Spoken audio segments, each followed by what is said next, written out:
그 현장에서 변화가 생긴 것들을 저희들이 계속 채집해가지고 국민들의 시선에서 어떻게 느끼는지를 알리는 방법을 다양한 방법으로 하려고 하고요. 히딩크 감독이 말한 것처럼 아직 배가 고프다. 중꺾마. 중요한 것은 끊기지 않는 마음. 조회수 1000만 가는 영상 하나 만들었으면 좋겠어요.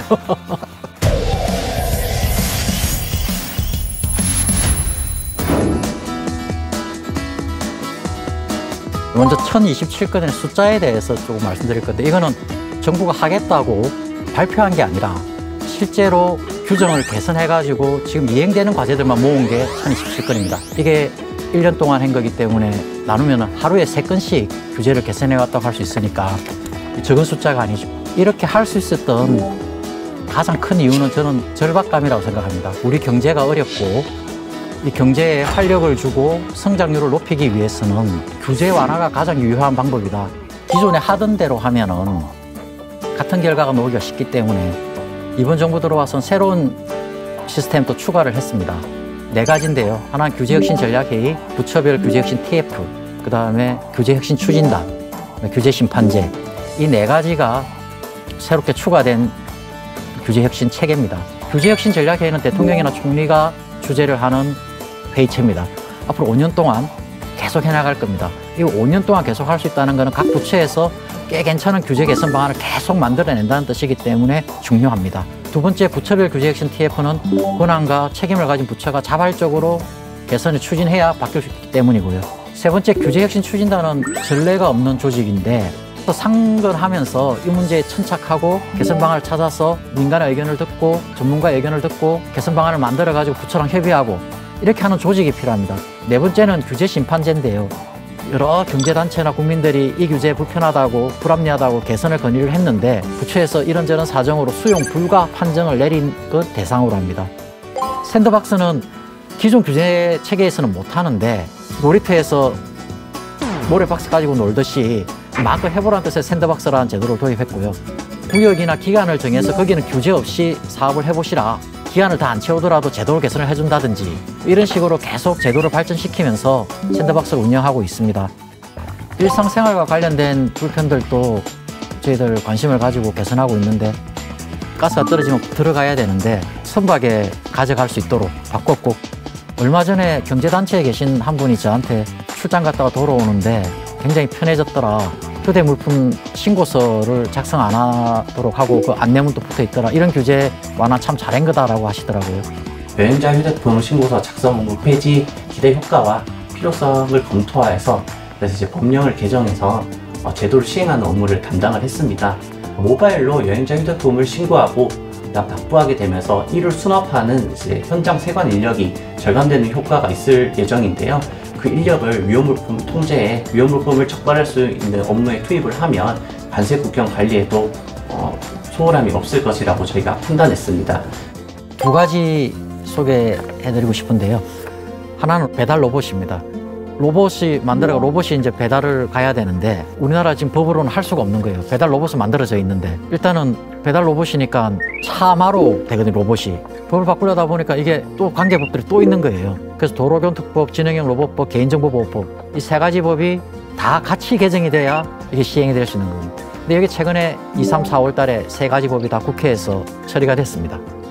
두 번째는 드론 하려고 하는데 경기도 가평에 그러니까 차로 가려면 꼬불꼬불 멀리 가야 되고 오래 걸리고 배달비도 비싸고 그랬는데 드론으로 배달하면 배송료, 시간, 거리 모든 면에 단축돼가지고 굉장히 만족해하고 있다거든요.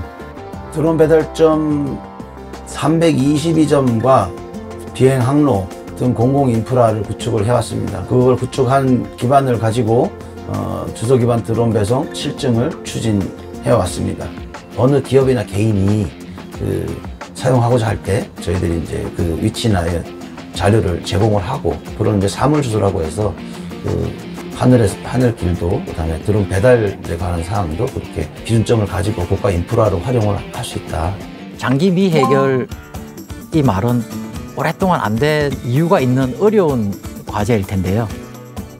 온라인 배송 시대로 바뀌었는데 대형마트는 그걸 못하니까 상생 방안을 만들었습니다.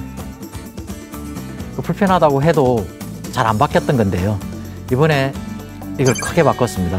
문화재가 하나가 있으면 그걸 그 주변으로 보호구역을 설정을 하고 그 보호구역 안에서는 여러 가지 행위 제한이 있습니다. 활용도를 봐가지고 필요한 만큼 이렇게 규정하도록 바꿔가지고 그 안에서는 행위 제한을 풀어준 거죠. 역사문화환경 보존지역은 시도지사가 문화재청장과 협의해서 시도조례로 정하게끔 되어 있습니다. 그래서 현재 시도조례를 보면 서울과 제주도를 제외한 나머지 시도는 도시지역 중 주거상업공업지역은 200m, 그 외 지역은 500m로 이렇게 범위가 정해져 있는데요. 일부 문화재가 이 용도지역과는 무관하게 500m로 설정된 경우가 있습니다. 그래서 그런 문화재를 찾아서 범위를 조정을 하고 그 부분에 대해서 지자체와 협의를 해서 함께 조정을 할 계획입니다. 엄격하게 해석되던 것을 적극적으로 해석하고 혹은 유연하게 해석하고 규정을 좀 바꿔줘가지고 투자를 유치하도록 할 수 있도록 그렇게 하면 시너지도 나고 기업 투자를 많이 하니까 그 투자의 발목을 잡는 모래주머니들을 좀 많이 떼준 거죠. 저희도 이번에 1년 동안 성과를 정리하면서 경제적 성과가 측정 가능한 것들을 한번 뽑아보니까 152건이었는데요. 앞으로 이 정부 5년 동안 얼마나 경제적 효과가 있을지를 산출을 해봤습니다. 각 부처도 내고 연구기관도 검증을 하고 했는데 보니까 총 70조의 경제 효과가 있는 걸로 일단은 잠정 추계가 됐고요. 제일 큰 애로는 이해관계의 조정입니다. 큰 규제든 작은 규제든 항상 기존의 규제가 변동이 되면은 이익 받는 사람과 손해보는 사람이 바뀝니다. 달라지고. 그렇게 되면은 이게 누구도 쉽게 이걸 찬성하지 않기 때문에 많은 갈등들이 있게 되죠. 그걸 조정하는 게 제일 어려운데요. 그래서 결국은 다른 사람 이야기 많이 듣고 가능한 방안 찾아야 되는데 그게 오래 걸리고 그렇습니다. 저는 국민들이 체감하시려면 두 가지가 필요하다고 보는데 하나는 정말 체감할 수 있는 컨텐츠가 좋아야 된다. 그런 내용 발굴해서 많이 바꿔야 된다. 두 번째는 국민들이 아셔야 된다. 이런 게 바뀌었다. 이렇게 바뀐 게 나한테 이런 영향을 미친다. 근데 이거를 알리려는 노력을 정부가 훨씬 더 많이 해야 된다. 규제 혁신은 끊임없이 해야 되는 작업입니다. 불합리한 규제를 합리화시켜가는 과정이고 이를 통해서 경제의 성장과 국민의 편익을 증진하고자 하는 거다.